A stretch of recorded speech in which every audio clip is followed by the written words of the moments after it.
Let me begin with an announcement, or rather a statement. On Wednesday, President Obama and Vice President Biden will host an Insourcing American Jobs Forum at the White House focused on the increasing trend of companies choosing to insource jobs and invest in growing in the United States. As part of the Insourcing American Jobs Forum, the President will meet with business leaders as well as experts on the topic to discuss why it's competitive to locate in the United States and what more can be done to work with companies to take similar steps to insource American jobs. Following that meeting, the President will deliver remarks to a group that will include leaders from the government and the private sector that are taking steps to encourage companies to insource and invest in America. In the afternoon, Cabinet officials will host panel discussions with both small and large businesses and experts on insourcing and investing in America. There will be over a dozen large and small businesses in attendance at the event that have made decisions to bring jobs to the United States and to increase their investments here. They will attend the forum. With that, I go to the Associated Press. Thank you, Jay. A couple topics today. Wanted to get your updated reaction about what's happened with Iran. Iran is convicted and sentenced to death an American that Iran accuses of spying. I know the White House has demanded his release, but I'm wondering what more the White House and perhaps specifically the President can do, given that his life is on the line. Well, it's accurate that we have seen Iranian press reports that Mr. Hekmati has been sentenced to death by an Iranian court. Our State Department is working through the Swiss protecting powers in Tehran to confirm the veracity of those reports. If true, we strongly condemn such a verdict and will work with our partners to convey our condemnation to the Iranian government. Allegations that Mr. Hekmati either worked for or was sent to Iran by the CIA are false. The Iranian regime has a history, as you know, of falsely accusing people of being spies, of eliciting forced confessions, and of holding innocent Americans for political reasons.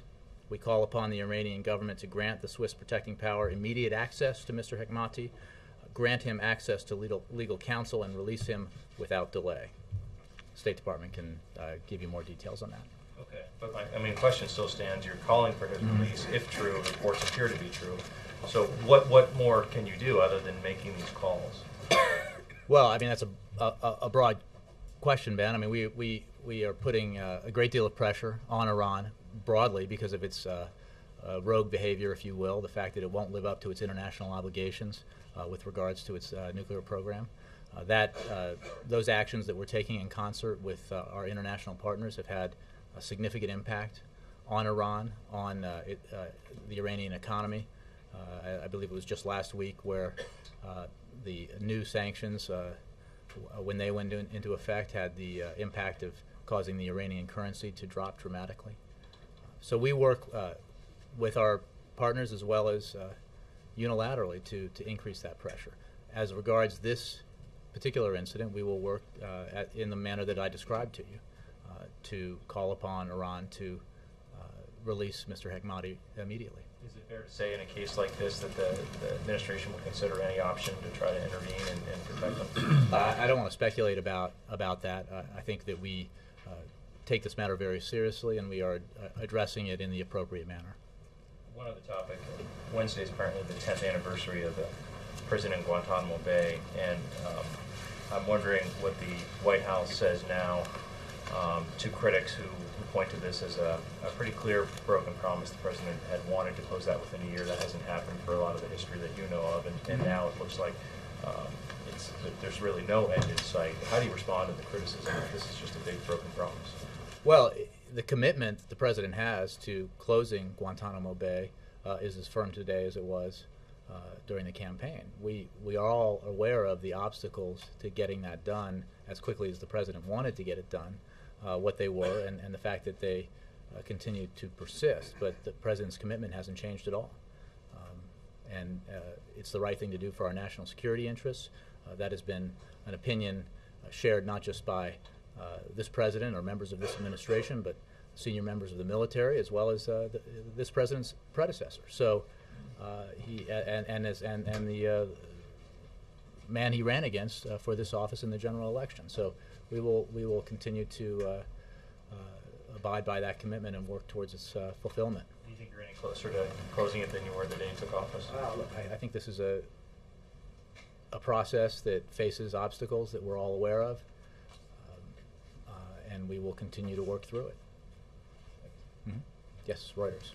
Thanks, Jay. Did the president watch any of the Republican debates this weekend? You know, I didn't speak with him about that. I know, because I know him, that it's unlikely, not because they were debates, but because he tends to, when he's watching television, not watch news or politics, but sports or movies. So I will venture a guess and say no.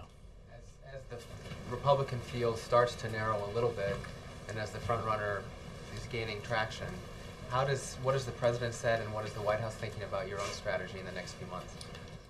Well, Jeff, as you know, there's a re-election campaign located in Chicago, and this president is doing the things that he needs to do to prepare for his campaign. But the level of his engagement is relatively low now because he has work to do as president. He is very focused on his number one priority, which is doing everything he can as president, working with Congress, or using his executive authority, or working with the private sector to grow the economy and create jobs. We've had some signs of improvement in the economy, some indications that the recovery is strengthening, but we are a long way from where we need to be as a country, and that's why this president is focused on the initiatives that he's put forward in the American Jobs Act, including the full extension of the payroll tax cut, the full extension of unemployment insurance, working with Congress to fund infrastructure projects that will put construction workers back to work, but also build the foundation for this economy that we need to be competitive in the 21st century, and doing the kinds of things that he'll do on Wednesday with this insourcing forum to work with the private sector to focus people's attention on the fact that America is a great place to invest. It's the right place for American companies to insource, if you will, to bring their investments and jobs back to the United States. So he'll use every tool in the toolbox to do that. The campaign, when it comes, in terms of his enhanced engagement, will consume more time at the appropriate time, but that's not now for him. But even if the two operations are separate, as they clearly are, aren't things like the nomination of Richard Cordray last week and even the insourcing event right now milestones that will be used for the campaigning season as well for this president? But that's like saying that anything you do as president is inherently political, and the fact is he is running for re-election to a political office, the presidency of the United States, and he will obviously have a lot to say about what has been accomplished during his time in office, and even more so what needs to be done in the ensuing 4 years, and why he believes that he has the right vision for the country going forward. And having said that, his job is to be president. His job is to do everything he can to help the American people as we emerge from the worst recession since the Great Depression, to work with the private sector, work with Congress, use his executive authority to grow the economy and create jobs, to make sure that he's doing everything he can as commander-in-chief to ensure the safety of the American people, both here and abroad, to take the kinds of actions that allowed him to fulfill his promise to end the war in Iraq, as he did late last year, and to continue to draw down forces in Afghanistan, even as we step up our fight against al-Qaeda. All these things are part of his day job, and they're quite consuming. And because he does not need to now, he is not engaging particularly aggressively in his re-election campaign. It's only January. There is not a Republican nominee. Isn't a recess appointment engaging on some level? No, but I can't remember. I guess maybe you weren't here last week. But the president recess appointed Richard Cordray because Republicans refused, despite overwhelming bipartisan support, overwhelming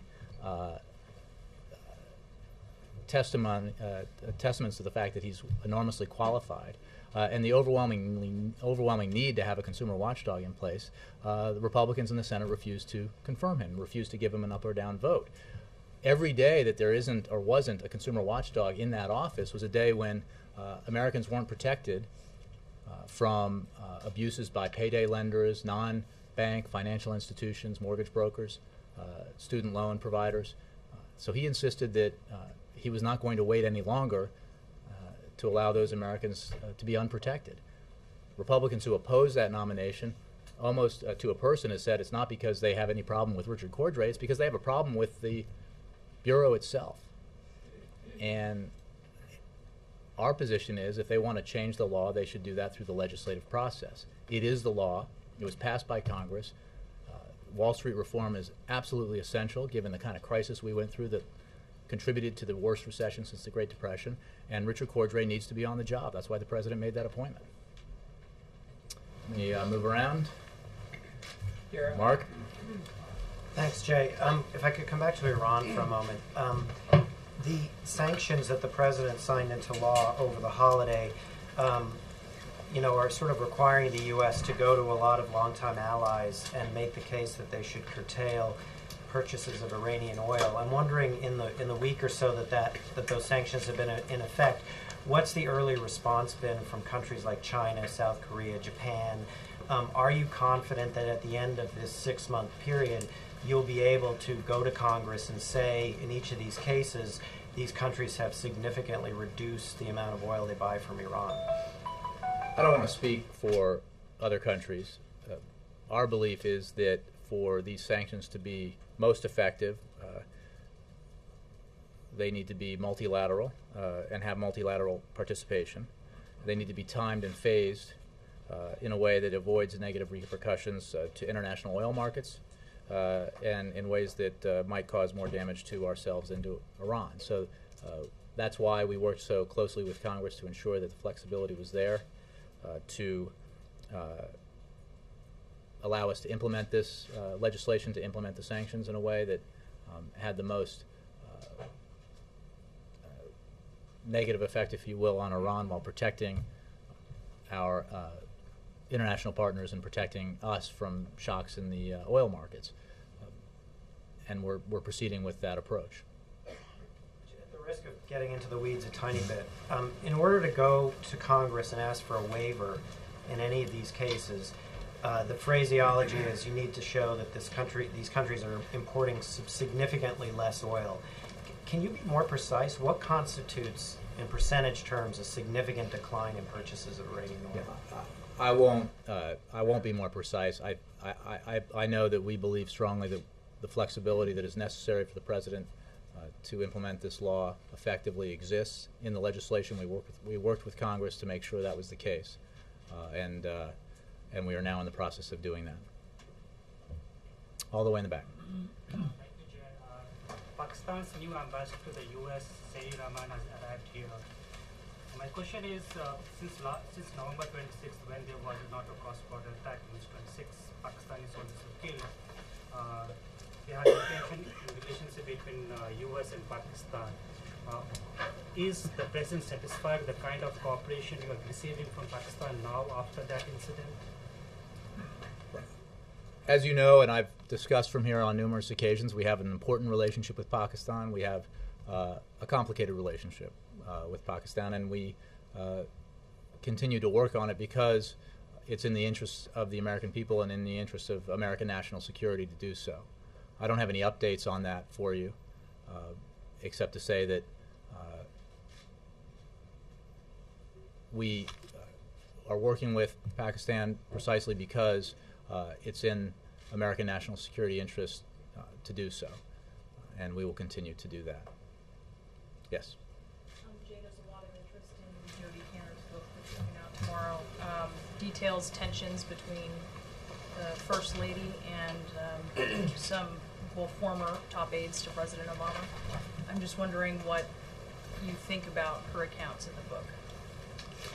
Well, let me just say that books like these tend to overhype and sensationalize things, and I think that's the case here. The fact of the matter is that, and I think this is depicted in the book, that the relationship between the President and the First Lady is incredibly strong. Their commitment to each other, to their children, and to the reasons why this president ran for office is all very strong.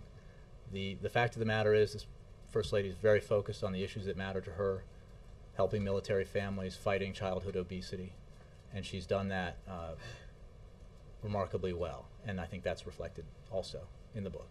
What do you make of the account that's getting so much attention that Robert Gibbs cursed the First Lady in a meeting with top White House aides? You know, I think that books like these generally over-sensationalize things. I know some people groan a little bit when I do this, but I've covered a couple of White Houses myself, and the fact of the matter is I've been here all 3 years, although not in this position. The atmosphere and collegiality here is much better than any of the White Houses I covered, and that's been the case from day one here and continues to be the case. But these are high-pressure jobs. There's always a lot at stake, and the commitment that people show to the President, to the First Lady, and to the causes that brought them here is fierce. And sometimes that intensity leads people to raise their voices or have sharp exchanges. But the overall picture is one of remarkable collegiality and a genuine focus. I mean, I think you guys know this too. A lot of you have covered previous administrations, previous White Houses. This is a remarkably harmonious place, given everything that's at stake and the enormity of the issues that are discussed and debated here every day. Do you dispute the veracity of the Gibbs? You know, I'm not going to get into individual anecdotes from there, and I'll simply say that isolating one incident where there were sharp words, whether it's accurate or not, doesn't reflect the overall atmosphere and tenor here, or doesn't make clear that in some cases these anecdotes, what really is the focus here, which every individual at the senior level that I know is determined to work for the President, work for the First Lady, towards achieving the things that they set out to do when they came here in January of 2009. So that's what I see every day. That's what I saw in my first 2 years in my other job, and I think it's a testimony to the commitment that the folks here have to these causes, that we have this kind of relationship among ourselves. Yes, Ann? Yeah. In your 3 years here, has it been common for Mrs. Obama to express an interest in the West Wing policy? Does she voice her concerns? Has she... No, I think as the author of this book herself said just the other day, if not today, that in fact, no. I mean, the First Lady is very focused on the issues that matter dearly to her, military families and the fight against childhood obesity. She's also very focused on raising her 2 children and giving them an upbringing that is as normal as can be in these rather unusual circumstances. She's not unhappy with the loss or upset about the loss of the Senate. There wasn't anybody who who comes to work here who wasn't disappointed by a political loss, the one you're referring to. I don't know that she was. Personally, she doesn't come to meetings in the West Wing, but I think everybody had hoped for a different outcome to that race. The White House confirmed at the time that Johnny Depp was here. Okay, this is a perfect example of why it goes right to my first point about how these books like these take these things out of context. A couple of outlets that I won't name, reported that a secret party. Well, if it was secret, why did we invite the press in? Was there a pool report? Why were there contemporaneous photographs? This was an event. Report from the state dining room about Johnny Depp being there. And this wasn't a publicity event for the outside. This was an event for military children and their families inside the White House, where the press came. Photographs were taken. It was contemporaneously known who was here. If we're trying to hide something by bringing in the press, we're not very good at it. So again, I think, as many people have said, in the wake of those reports, it's an example of the kind of hype and sensationalizing that books like this do. For the record, there's not one statement from this White House about... But again, the purpose wasn't to for any of these, we do a lot of these things. July 4th, other events here, including other events that are geared towards military families and their kids, where the purpose isn't to publicize them externally for you guys, but to have a nice event for them here, which is different from trying to hide anything. Again, you don't bring the press in. You don't have photographs going out of here in real time if you're trying to keep something on the down low. But the focus of the event was on celebrating and giving a nice time to military families and their kids, and the event itself was overwhelmingly for children. Yes, Ed. But the allegation that the author is making, if you can answer correctly, is that the White House did deliberately keep Johnny Depp and just in general the Hollywood angle out of this because and of the why recession. were there pictures of Johnny Depp instantly available? So To who though? I mean, there were because the media was pictures not let everywhere. into that part where Johnny Depp was, if I understand. There were many people in the White House, public and staff and others, and there were photographs out there. I mean, honestly, Ed, I mean, again, there are outlets that have reported this as a secret party, which is just silly, and it's irresponsible reporting to suggest that you would have a pool report and the press at an event that's secret, and have it attended by hundreds, if not thousands, of people. So the focus was on military families and their kids, and it was not on publicity outside of here. It was on those who were invited. So if you say the book is overhyped and sensationalized, including that anecdote, why did 33 people around this White House, including senior aides, cooperate with this author? Well, again, that happened before the book came out, but we cooperate with all of you on the stories that you work on. We give access to you, you get interviews. Some of your stories turn out to accurately reflect what we know has happened here, and some of them, in our view, don't necessarily reflect that. But that's part of our job in the press shop here is to work with folks working on broadcast reports, radio reports, print reports, books, prose poems, short films, haiku, all that kind of stuff. Are you aware of, on the anecdote that Brianna was talking about, are you aware of Robert Gibbs apologizing to the First Lady about that? Is that something the President was upset about? While I was at the White House, I wasn't in those meetings at that time, and I don't have anything more for you on that. What I can tell you is that Robert is, as you know, focused on helping the President get reelected. He's out there every bit as much of the team and a member of the team now as he was back then. And then I would just point you to what I said before about, these are high pressure jobs with a lot at stake. But the fact of the matter is the overall story here is how collegial and harmonious and focused everyone is here on the task at hand. Steve. What's the White House's response to these attacks on the president by Republican candidates over Iran, saying that his policies, sanctions policies, is feckless, weak, and ineffective?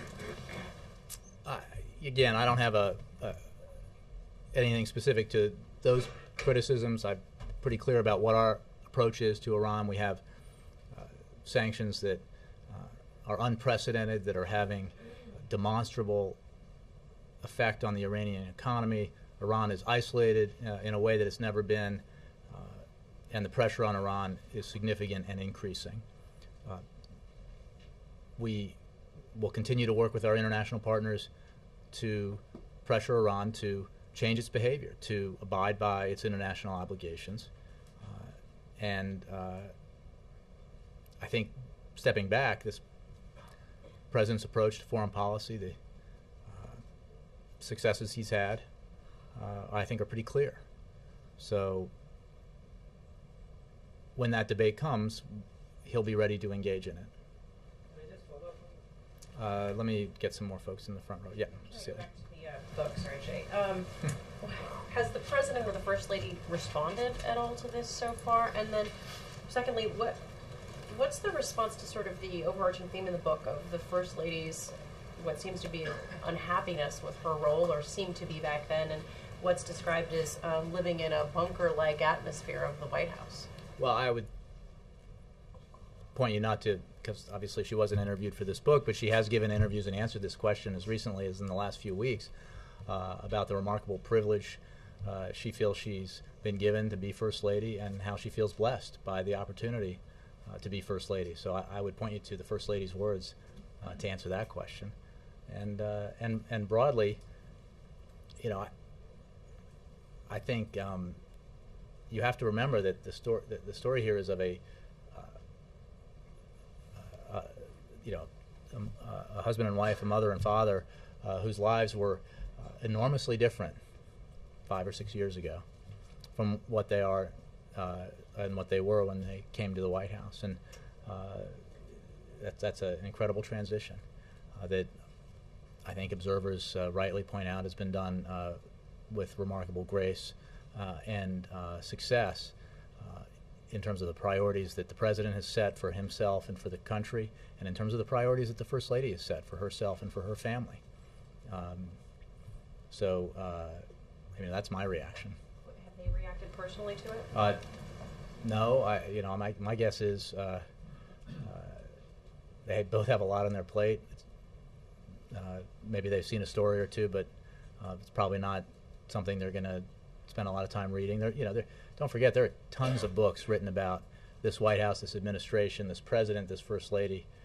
This is just another one of them. So my guess is they stay focused on the things that matter most to them. Kate, and then Bill. What's the White House doing to prepare for challenges from Congress and the chamber to the recess appointments?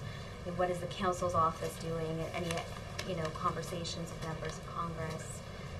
I don't have any specific conversations or meetings to report. Our position. We feel very strongly about the legal foundation for the course of action the President took. The fact of the matter is, and again, if you have any doubts, please head up to the Hill and check out for yourself. Congress is in recess. Chambers are empty. The halls are quiet.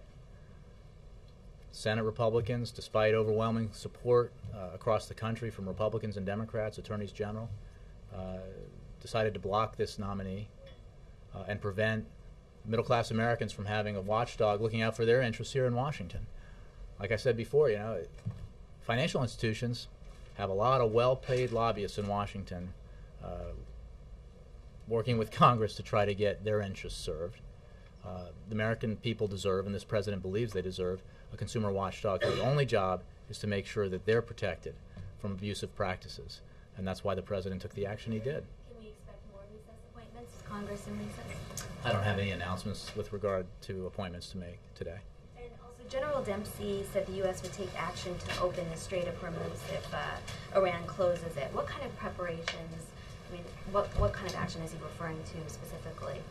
Well, I would refer you to the Department of Defense for any specifics. We're very confident in our capabilities, and I'll leave it at that. So, Julia. I'm sorry, Bill. Yes, then Julia. Going back to the American prisoner in Iran, you said that you'd heard reports. Do you not have any official word from the Swiss that he's I think we're working through the Swiss protecting powers to confirm those reports. I'm not saying that we doubt them. I'm just saying that we've seen the reports, and we're working with the Swiss, who represent us or with whom we work to represent us in Tehran in our dealings with the Iranian government. Again, that's right. That's what I just said. We're working with the Swiss to do that. This death sentence that he's reported to have received is subject, we understand, to confirmation by a larger Supreme Tribunal of some kind. So, the U.S. being pushing to get it reversed? Well, we're pushing very clearly, as I just stated, that Iran release him. I clearly stated, and others have, that the charges against him are false, and we want to see him released.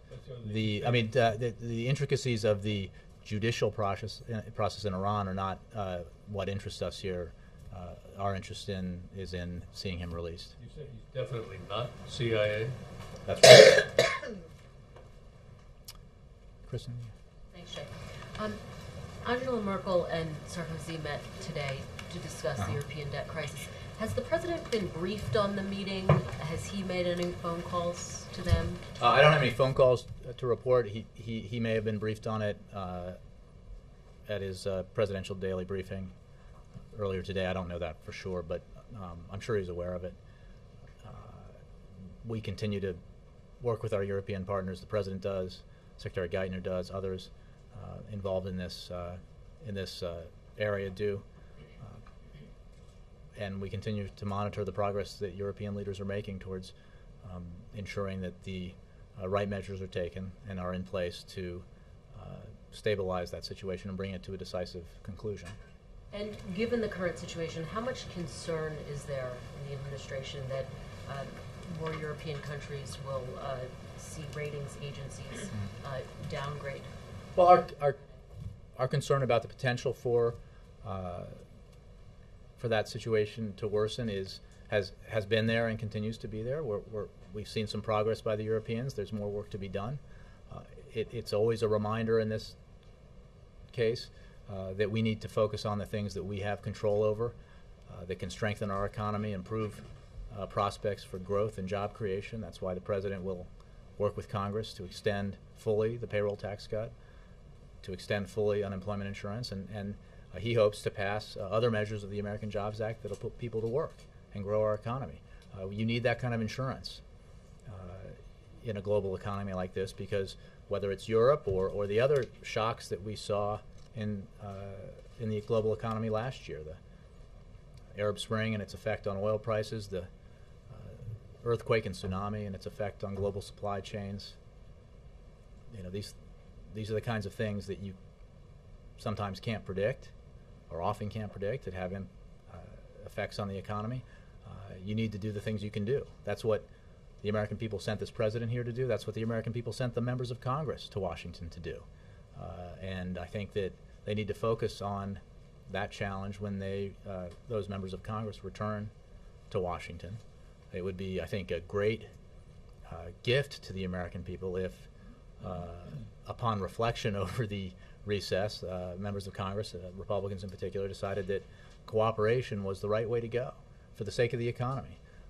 Let's extend the payroll tax cut and unemployment insurance without drama, without brinksmanship. Let's take up the measures in the American Jobs Act that have been left undone, that have traditionally enjoyed bipartisan support. Let's get that done for the American people. Let's show them that we can work together on their priorities. I'm going to have to do two more. Julia. Yeah. On extending payroll tax cut and unemployment insurance for a year, has the president yet reached out to conferees before they return to Congress? And what concessions specifically in relation to unemployment insurance might the president be willing to make? The House Republicans did propose making some changes to unemployment insurance that would restrict those who qualify. Well, the president put forward in his own proposal reforms to unemployment insurance, and I refer you to the American Jobs Act for that. In terms of overall concessions, let's just be clear here. These are things that the American people believe are necessary. These are things that have traditionally enjoyed bipartisan support. This is a tax cut for 160 million Americans. With regards to the unemployment insurance extension, economists across the board recognize that extending the unemployment insurance benefit is vital not just to the people who receive it, but to the economy, because that money is injected right into the economic bloodstream and has a significant impact on growth and job creation. I don't think House Republicans are in a position, if they're serious about growth and job creation, to try to play politics with this. We saw how that went not that long ago, and I think the American people would be extremely disappointed if that approach were taken again. We can do this. We can do it quickly and without drama, and we can move on to the other priorities that the American people have. One more. Yes, ma'am. Thanks, Jay. On North Korea announced yesterday that North Korea never ever give up North their nuclear programs. How did you respond on this? You know, I would have to refer you to the State Department. I don't have a specific response on that. Thank you all very much.